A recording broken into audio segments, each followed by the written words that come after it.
All right, so episode 1 of the Deus Ex Cinema podcast. I guess the first official episode since we did the Predator review before this. So I'm Aaron. I've got Sreya and Marty here. And hello. And we just watched District 9. It's the first episode of our first sci-fi rotation of movie picks. So I guess to start off, Marty, if you'd like to start us off just with your history with District 9 and then kind of your impressions watching it this time and what you thought of it, spoiler free. Yeah, well, I watched it, I think, one time, but it was on, cable TV or something, so I only caught, bits and pieces, Okay. Because I can never sit through something if I'm not going to, put it on myself. So, yeah, I definitely did not have any context the first time I watched it, but... Yeah, I don't know. It was...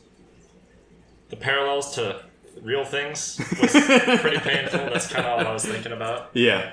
But, I guess probably don't really want to go into that too much. Like you said when we were watching it, when I said we weren't going to discuss politics on the podcast, and then this is the first movie we watched. Yeah, and you picked the most political movie we could possibly fucking watch. You could have picked Star Wars. All right, and Saray? Well, I have seen this movie 4 or 5 times in the past, but those were all with my naive mind. now you're woke. And now I am awoken. You're so woke as fuck. Like the Matrix. I mean, yeah, this time watching through was definitely... I really realized that it was a lot more political than what I thought it was. Yeah. And this is especially with current events that have happened within the past 3 years. Whew, oh man. Definitely going to be talking some politics. Well, I do like about this, though, how it, humanizes the aliens, though, which, yeah, that's what makes it, political, but, it's better than that, aliens are bad guys that are here to take over our world and harvest our resources, Yeah. We can definitely get into that. For me, I've seen this movie a shit ton. When I saw it when it first came out, which I think I was 13 or 14 maybe, and I would go to the family video in town every weekend and I would rent it, and I rented it 9 weeks in a row. And they let you rent it? Yeah. I would just keep renting it because it never came to me that I should just scrap the money together to buy it. I just would scrap together $1 or get $1 from my parents or whatever, go buy it, watch it 2 times, and then take it back. Oh, yeah, I used to be the same way with video games and stuff. I'm gonna go rent Kirby for the Nintendo 64 or something. I'm gonna spend $75 renting it. Yeah, and it's been probably 3 or 4 years since I've watched it now. Yeah, I think the last time you and I watched it was in school. Yeah. Probably when we first started dating. Yeah, so that was a good 4 years ago. It's been a while.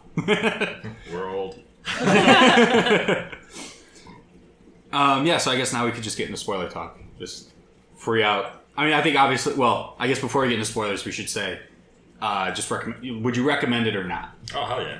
Yeah, I think that's pretty universal for all of us. Yeah, I recommend it. Pretty fucking fantastic. Like we were talking about, even for being I wouldn't want to say older movie, but for an older movie the current generation, it holds up fine. You can't really tell it wasn't made today, really. I was really surprised for a movie coming from 2009 how fucking good all of it looked. Well, we were talking about the walker thing, looking a little goofy. That was only during the one scene during the end. It looked fine. Yeah, especially when it had that one great shot where he's contemplating whether or not to go back and help the prawn, and it's just his feet walking, and with the dust coming up, that looks completely fucking real. Yeah, and it's even more surprising since we watched it on DVD.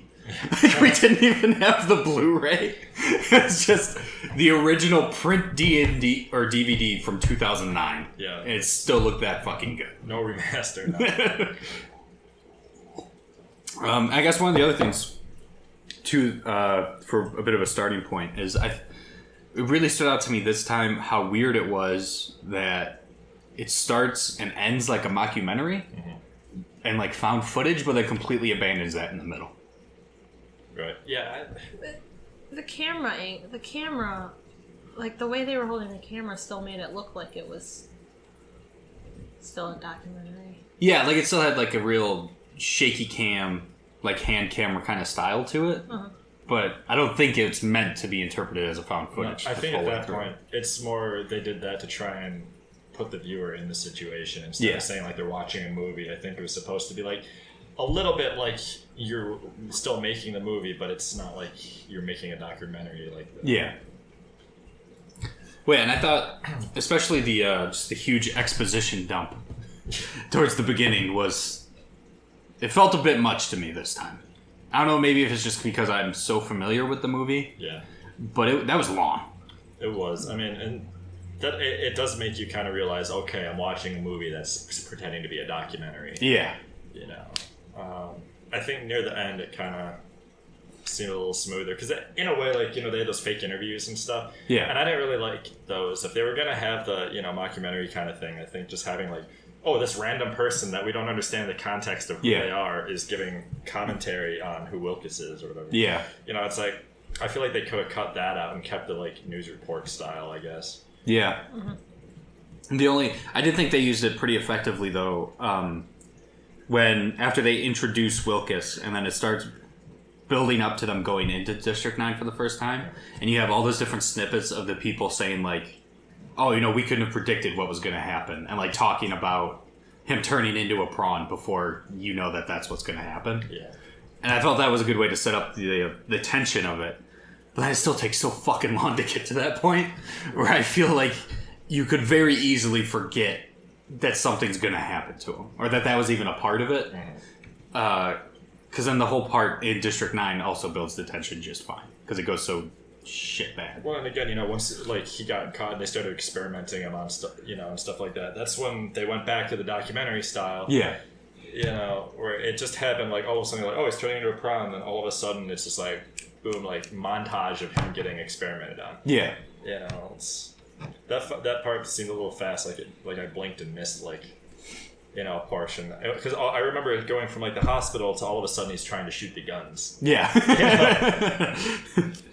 Well, I think even you said, Spray, that it's a 2-hour movie and it really doesn't feel like 2 hours. No, it doesn't. Like it goes super fast. It's real fast. I think that's just because so much happens. Like once you get through that intro that takes forever, I think that's probably 20 minutes at least.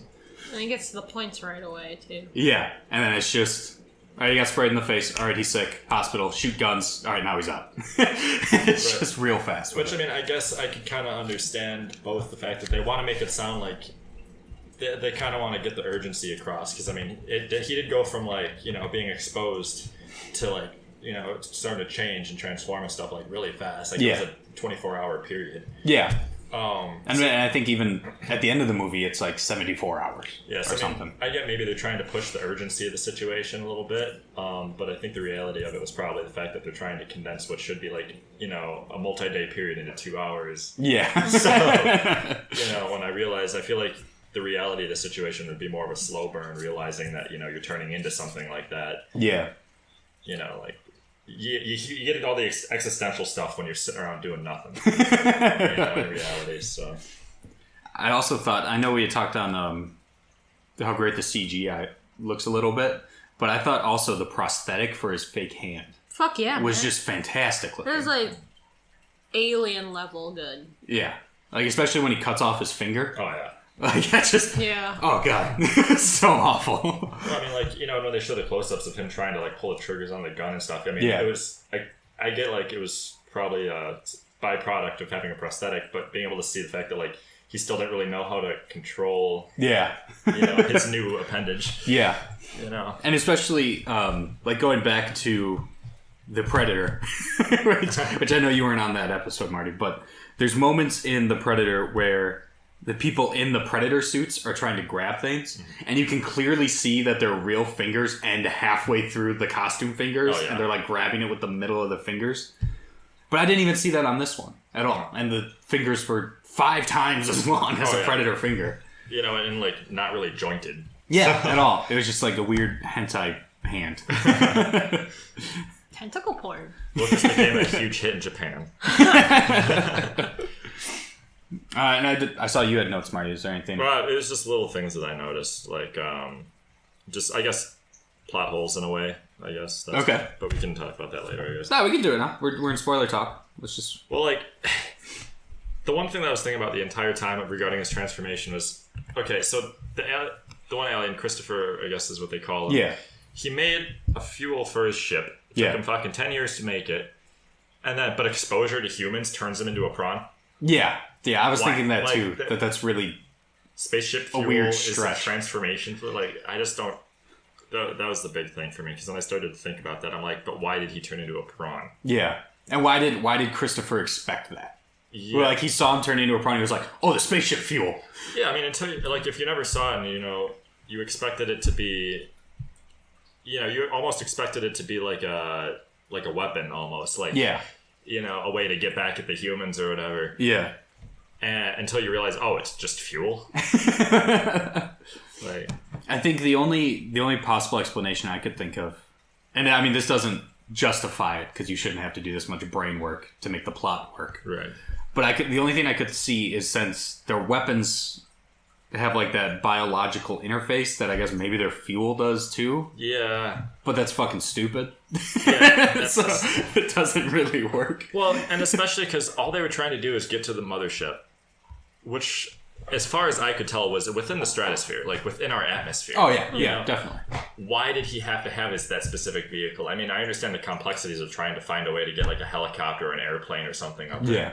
But, like, you know, I feel like that's more plausible than spending 10 years looking for just the fluid for his, you know, little pod to take him up like 20,000 feet. Yeah. I think, I feel like that could integrate into the whole biological thing. Because, I mean, like, in order to control the ship, you need the alien hand. Yeah. Yeah.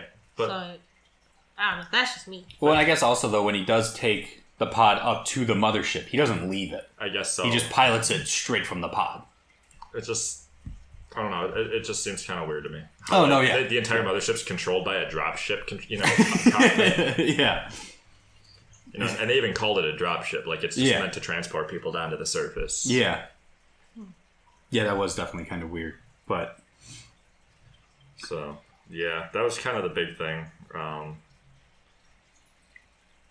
I guess some of these are kind of irrelevant after seeing like later stuff, but you know.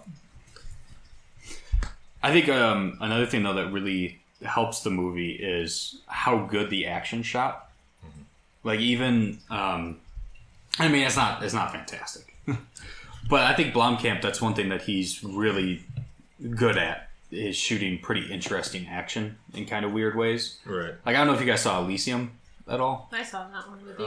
Yeah, I don't think so. But there's a lot of, I mean, that was pretty much when he got off of the Halo project. He was like, fuck it, I'll go make my own Halo movie. That's not Halo. Right. And I'll just call it Elysium instead. But like, there's a lot of really weird like tracking shots in that, where it's this weird motion stabilization and stuff.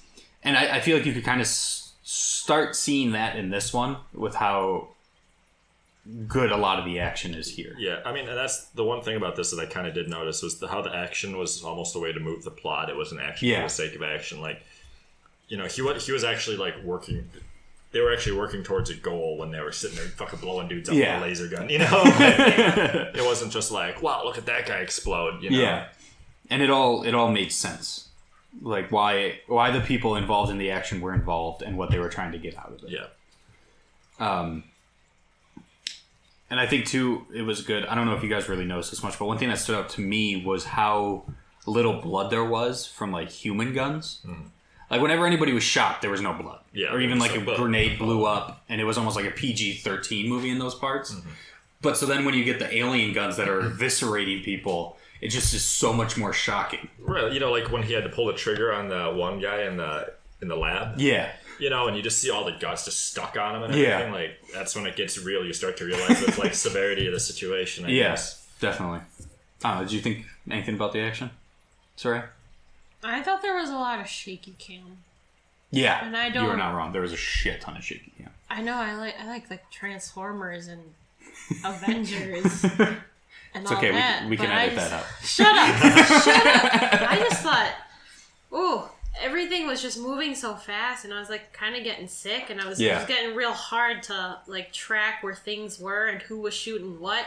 Like in the end scene, what the end fight where he's in the little robot. It's just like I couldn't tell which one was the Colonel dude, the bald dude. There's a lot of bald South African men. Yeah, and I couldn't around. like tell who the fuck is who. Yeah, and I mean, I think I don't really like shaky cam, to be honest with you, and that kind of stuff. But I guess like we were talking about with how quickly the movie transitioned, like. You know, trying to replicate like, oh, like this is 24 hours, everything happened really fast. I mean, the action I feel like was kind of in a similar vein where it was chaotic. Yeah. You know, and being in his position, I mean, he wasn't a soldier or anything. He was a fucking desk guy. You know. Yeah. Well, I think too, especially since this did come out in 2009, which is like right at peak Bourne movie. Yeah. Where like those were sweeping the nation. Everyone was like, we need a shit ton of shaky cam. And there's not going to be music. And you're just going to hear grunts as these two dudes punch the shit out of each other for 10 minutes. But no, I definitely agree with you on that. Especially, I think it would have helped a lot if there was more just like establishing shots in the action scenes. Yeah. So you knew like, all right, the mercenaries are here. The gang members are here. Charlton Copley's here. And that's where everyone is at least. Yeah, because I mean, I get from a cinematic point of view, it's to create tension, you know, and energy. But it gets... like it gets so confusing sometimes and exhausting that eventually you don't want to watch it anymore. Yeah. And then it's too easy to just disconnect from it and just think, all right, I'll start caring when it's over. I'll just space out until like we get to plot. You know? Yeah. I want to point out that at the beginning of the movie, they were making Wilkes to be the bad guy. Yeah. And how it was an act of betrayal and all that kind of shit. Yeah.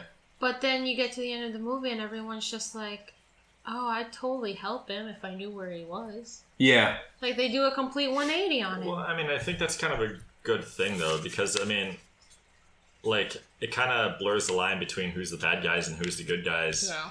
You know, because I feel like even... whatever, I forgot the acronym for it already, but, like, that government agency. Yeah. MDI? MNU. MNU, whatever. But, you know, where... They were like, oh, they're the bad guys and everything like this. And all those people that were like, oh, you know, get them out of here, the bad guys and stuff like that. Yeah. But, like, you know, and I guess Wilkes was on, you know, part of that, too, at the beginning. Basically trying to, like, you know, and but they thought they were the good guys, you know. They were trying to move them to be able to, you know, help, you know, in quotes, the city of Johannesburg. But, you know, and during those scenes, you know, you could see... the prawns sitting there like destroying stuff, fighting all the time, you know, because I mean, in a lot of ways they were terrorizing, you know, the normal population, you know, because it's a slum, you know, and that's where a lot of the crime does happen. The Nigerians came in, so I mean, it makes sense from like a lot of civilians' point of view. We're like, oh, it's a dangerous area to be. It's a dangerous group. You know, they're putting my family's livelihood in danger, and that's where the government kind of came in there. They're like, okay, you know, we have to move them because they're a problem for the civilians. But then, you know, they're trying to show you that in the beginning, like, oh, that's bad. That's, you know, like bigotry and stuff like that. You know, everyone like is just, it's kind of like racism, you know? Yeah. But then they switch it around, you know, eventually you realize that like they switch it so, you know, the government is like, oh, they're definitely the bad guys, 100%. Yeah. You know, and Wilkes is basically coming along, like, from, you know, he's coming from a bad guy point of view to our point of view. And it's just, I don't know, I'm losing my train of thought. We can edit it. But you kind of know what I'm saying, though. Like, it's the government doing government things. I think it's trying to really show the duality, though, of, like, you know, there really is no good in a situation, because there was some of the prawns that were bad, the Nigerians and like District 9 and everything. There was a lot of really bad shit that was happening in there, and you can kind of sympathize with like a lot of the, you know, the normal population of Johannesburg to be like, oh, we don't want that in our city.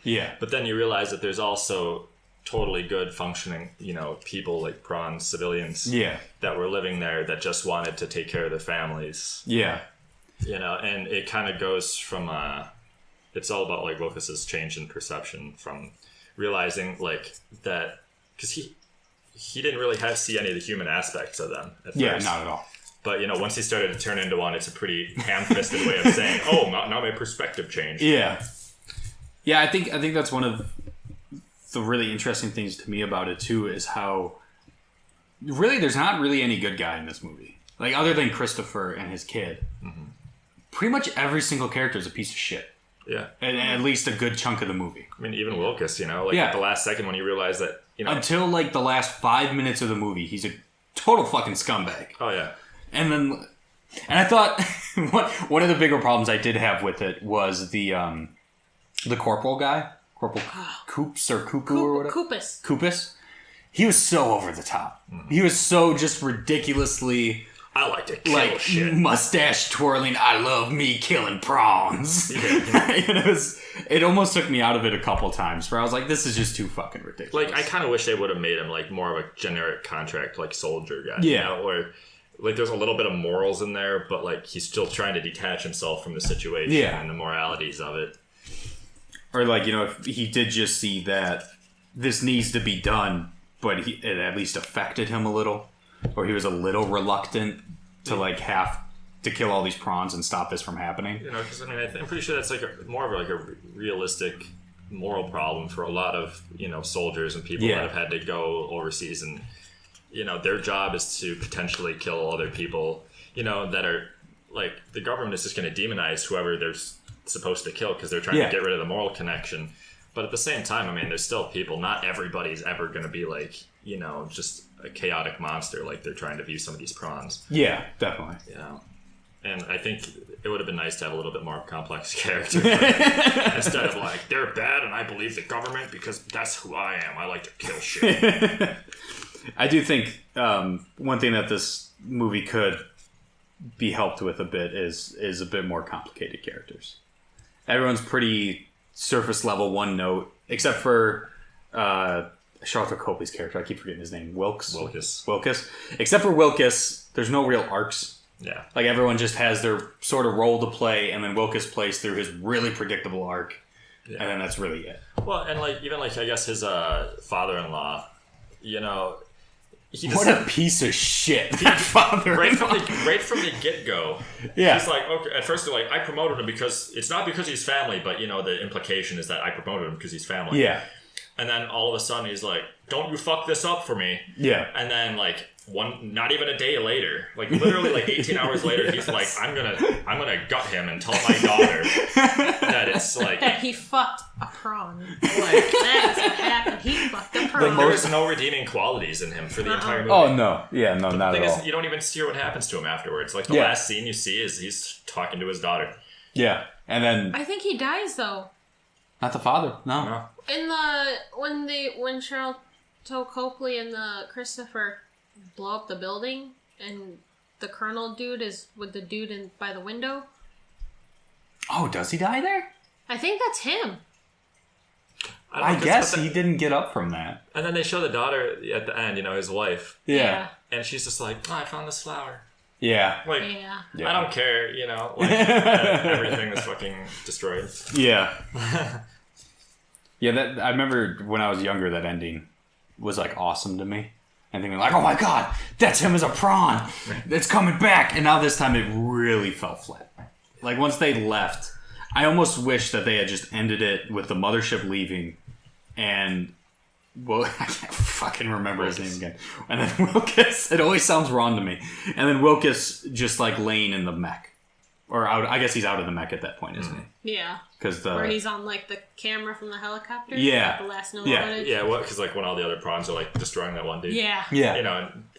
I think that would have been a lot better there because that way you would have been like, well, how long did it take for him to turn into a prawn? Did he turn into a prawn or did he eventually just die? Like, it's basically, okay, I guess he's a prawn. Now he's living there for a while. Yeah. And, if they just had ended with, like, a lingering shot on his half-human, half-prawn face, and then just cut to black. Well, especially because they did such a good job with, like, the eye and the prosthetics and stuff like that, The eye especially looked fucking amazing. Yeah, well, and that's something, like, even all of them, like, even the prawns themselves, like, they did a really good job trying to convey emotion just through the eyes, because they couldn't do it through, like, the tentacle mouths and stuff like that. You know what I mean? Like, you can't... There's really no other way to get facial expressions aside from the eyes, and they did a pretty good job. Like, you could really see, like, Christopher's, like... Yeah. Or especially when Christopher finds his friend being tested on in the underground facility. Like, just the amount of emotion that just him standing there really sent was really well done, too. Yeah. You got anything to talk about there? I am completely... out of it. Well, and that's another thing too with the eyes and stuff, because I felt like I got more emotion from Christopher's fucking like CGI eyes than I did from pretty much any other character in there. Oh yeah, definitely. You know, I mean, maybe like, you know, when Wilkes was starting to realize that like he was turning and stuff like that, you know, that was a pretty decent. But for the most part, I kind of felt like Wilkes's performance in this was kind of like Leonardo DiCaprio in The Revenant, where like it's mostly a lot of high octane emotion of him yelling and being angry and in stressful situations. Yeah. But it's not really that good. Like apart from that. Yeah, and it's just like once he's out of those high intensity situations, it's like he doesn't realize that he has a problem. Yeah. You know, it's like all of a sudden he's like, okay, mission time again. Yeah. Instead of like still having it in the back of his mind that he's fucking like, his body's falling apart. It would have been nice to have at least one or two quieter moments with him to kind of give him like some space to really act it out. Yeah, instead of just like, oh, now he's crying, now he's peeling off skin. All right, action sequence. Yeah. He was like really nonstop. Yeah, I think definitely Christopher, oddly enough, completely stole the show as far as like acting goes. Oh yeah, which doesn't make any sense. I feel like that happens with Neil Blomkamp's other movies though, like Elysium and Chappie. Yeah. Like there's not a. It's like. It goes from like kind of smallish, calm scenes, and then it's like right back into action again. Yeah. At least from what I'm remembering of what I've seen of them. Mm-hmm. I've only seen Elysium and Chappie once. Yeah. I think. You know, like, but that one scene, like, when Christopher was telling me, you know, it'll be 3 years before I can come back and all that, like, there was more emotion in Christopher during that scene than there was during anyone else during any fucking scene. And like his like frantic pleading of like, please, I just need to help my people. I promise I'll help you, but I gotta go do this first. Yeah, and then, you know, he gets fucking betrayed. Yeah. You know, God. it's like... Yeah, and that scene too when the bad guy was in there and was like, I'll fucking shoot you dead, prawn, in 5 seconds. Like, it was that scene for me too. I was just like, okay, we get it. He's really evil. Like, just come on. Yeah. I think, though, going back to what you were talking about this, Ray, with comparing it to his other two movies, which, did you see Chappie either? I did, yeah. I think you both would probably agree with me that this is his best movie. Yeah. And I don't know if you guys have watched what he's been doing lately, his Oats Studio project. So he started, he made like an independent film company that just makes like short films.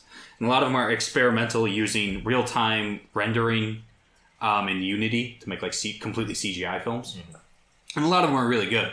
But I think what really makes this one better than Elysium and Chappie, or at least more successful, is how much better it is at emotionally driving everything. Because like, especially in Elysium, like that movie's just fucking noise. Like, it's just like you get a little bit of, you know, it's Matt Damon and he's really poor and all the rich people live in a ring in the sky and he has cancer from radiation and they have a table you can just lay on and get fucking healed. Also super ham-fisted political, but it's just not nearly as viable as the characters in this movie are. And I think a lot of that is actually from Christopher, which is really weird because it's an alien that only has subtitles and CG to convey anything. You know, like that one scene when he was, you know, pleading to try and get 3 years. He'll come back in 3 years and everything like that. You know, that really kind of brought all the motivations for the characters together. Because, I mean, you know, after he saw what happened with all the experiments on like his people and his friend and everything, you know, he wanted to help Wilkes, but, you know, like, he knew that he had to just leave him. Yeah. You know? And you could see that it was, like, hard and everything, but at the same time, you could see Wilkes was, like, basically panicking at that point, so desperate to fucking be like, you know, he might not last 3 years, and that's a long fucking time, and he, at that point, he will turn into a prawn completely, like, you know, that's a real existential problem for him. Especially when you're just going off of the promise of an alien that you've known for 5 hours. Well, yeah, and like, you know, the government's coming in, knocking at the door and stuff like that. Like, it's like a quick decision. Like, if you know, every second that he took longer trying to convince Christopher to change him like back immediately, was another step farther from him being cured at all. Yeah. Yeah. So, I think that scene was probably like the pinnacle of, their motivation and emotions. Oh yeah, definitely. And I think it also really helps in how Christopher is clearly a good guy making a tough decision. Yeah. Like, he doesn't want to leave him and fuck him over for 3 years.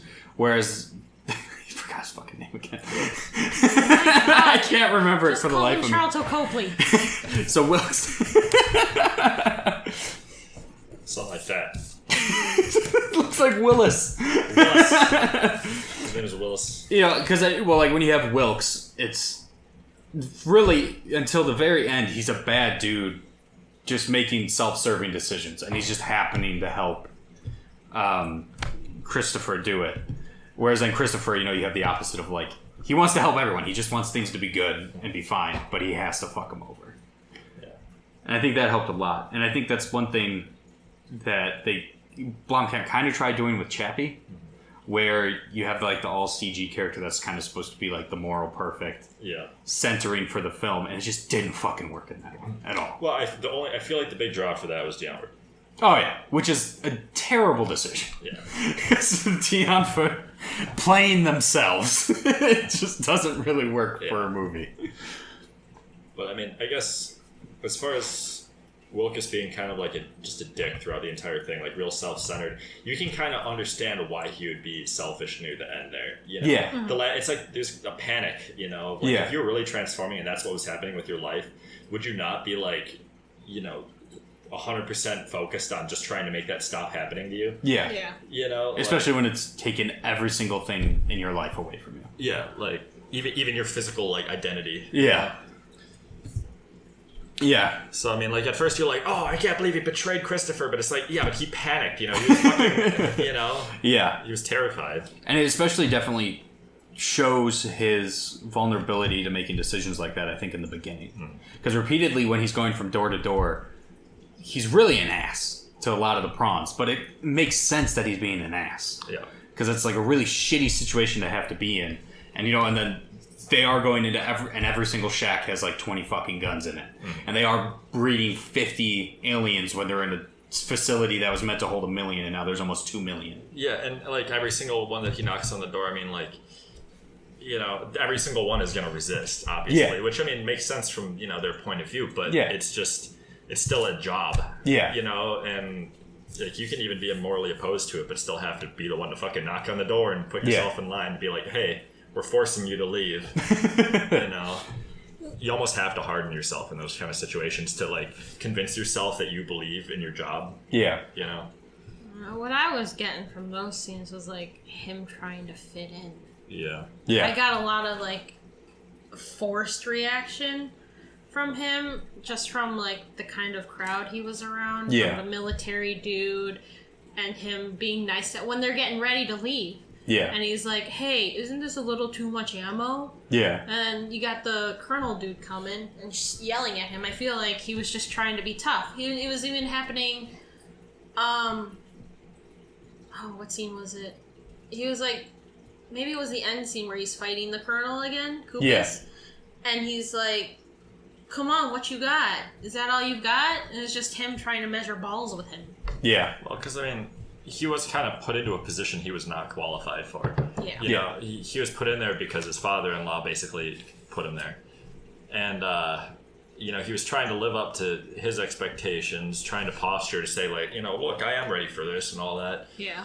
Even though he was not there emotionally and, like, he didn't have the skills to do it. So he would go knocking on the doors and he would try being himself at first, but the minute, that didn't work. Yeah. He just fell back on trying to posture himself. Yeah. Yeah, I thought the beginning especially was also a really almost interesting portrayal of how just like corporate culture kind of forces people. Especially, it was really hitting me when they were flamethrowing the shed full of eggs. And he's like making the joke about how they're like popcorn, and that's just the little guys popping up what's ever left of them. And just how dehumanizing that really is for the prawns. And just like you were saying, like you have to get in that mindset though. Because like, what are you gonna do? What's the alternative? Like every single time you burn a shed of eggs, are you gonna fucking hate yourself. Yeah, you have to like.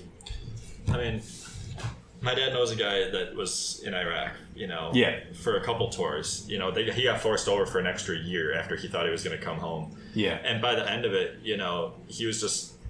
I mean, we can even cut this out if we have to, but he was basically tossing grenades instead of clearing them properly, and putting himself in that much danger every single time. Yeah, they were tossing grenades in the windows and moving on. Yeah, because after a couple of years of that kind of shit, just what can you do? And after thinking he was going to be able to come home and get back to real life, and they were like, oh, by the way, you're out here for another 12 months. At that point, basically there was all emotional connection was just gone. Yeah. It's just do the job, do what they want you to do, and just don't think about it. Just get home. Yeah. And it's you can get mad at that all you want, but I mean, I guess unless you were in that situation, I mean, you don't know what it's like having that kind of disattachment. Yeah.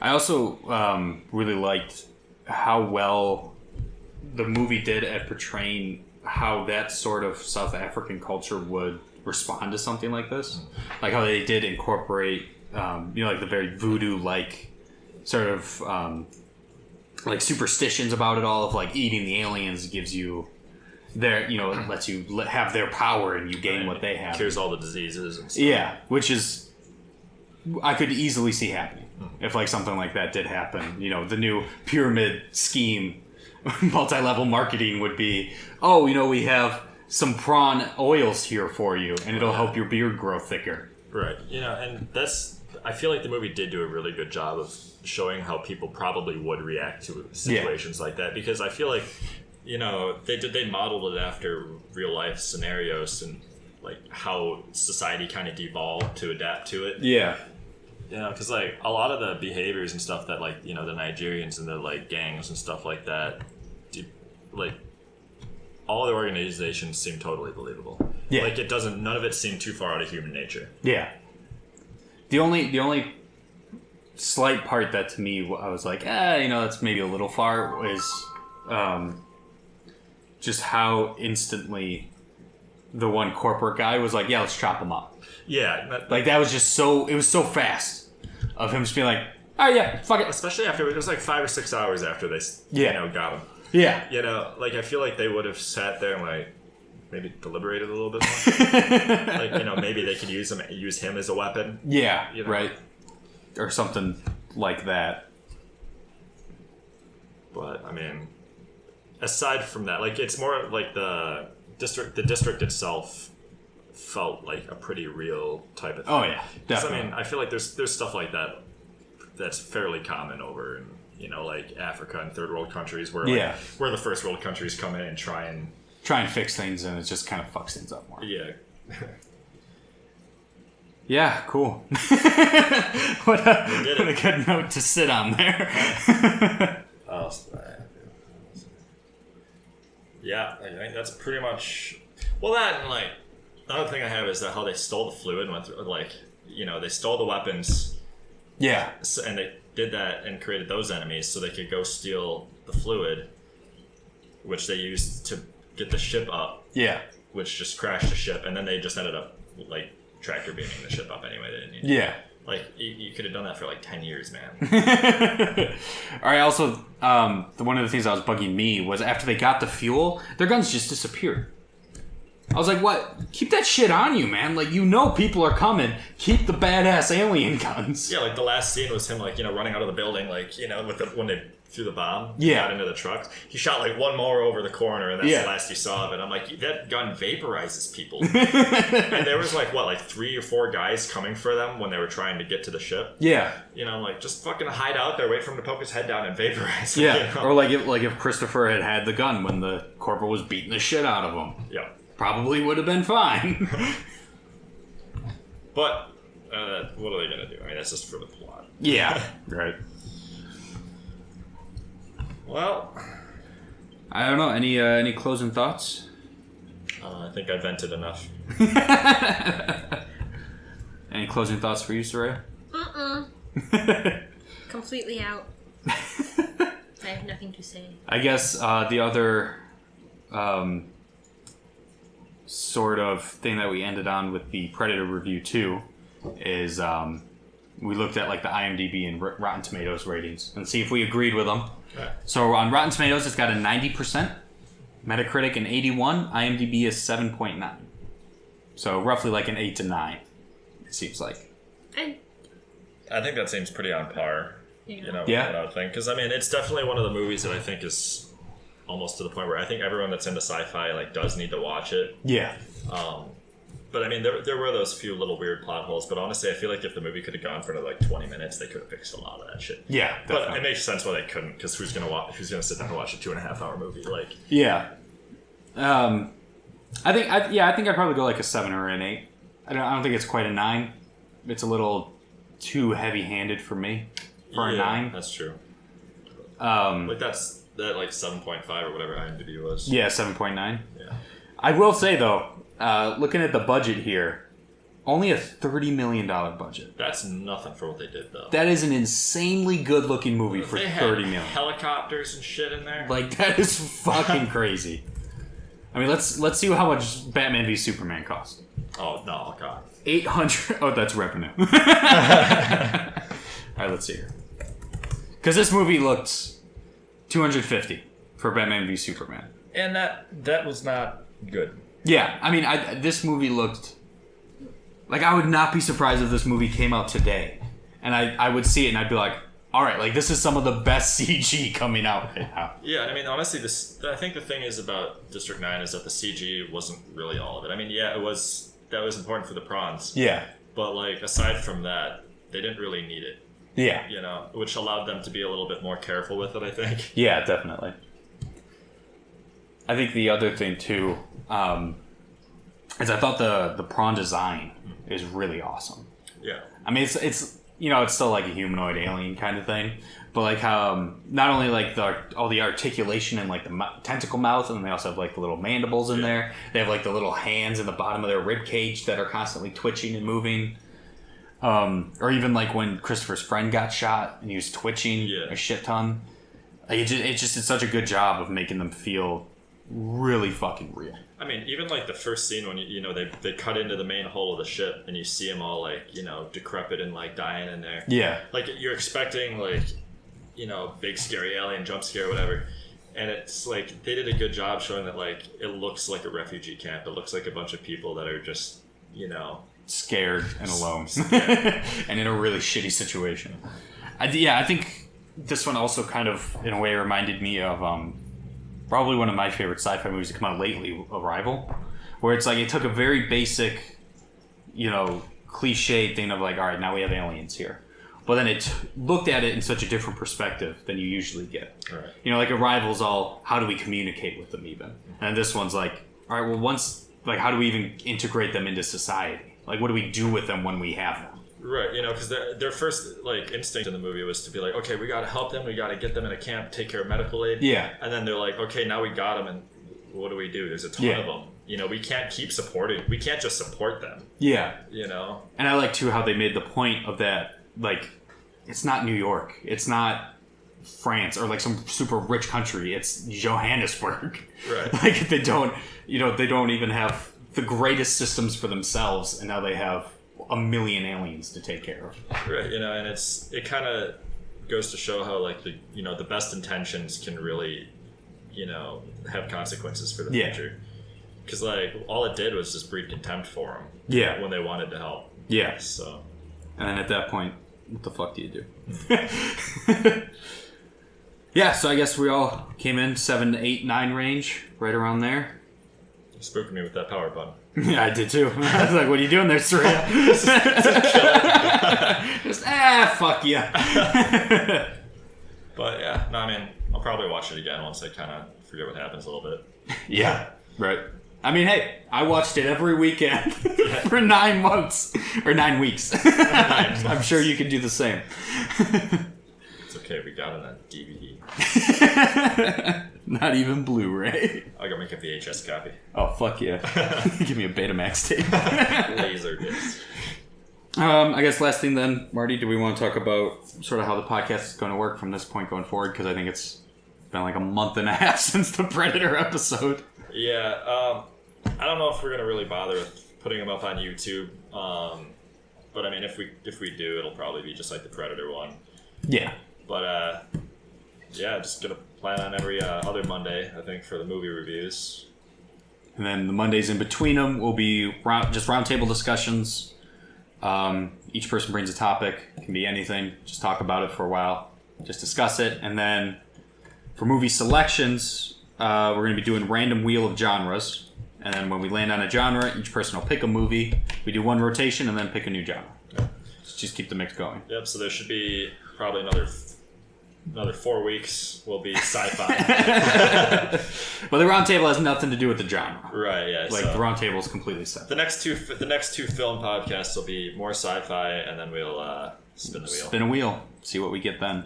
And then if we do see something more current, unless we kind of plan for it, I guess, it'll probably just be like a shorter bonus episode kind of thing. Yeah, I mean, we'll throw those out when something exciting happens. So. Whenever the fuck that happens. All right, then. I think that's it for the District 9 one. Yeah, I think that's it.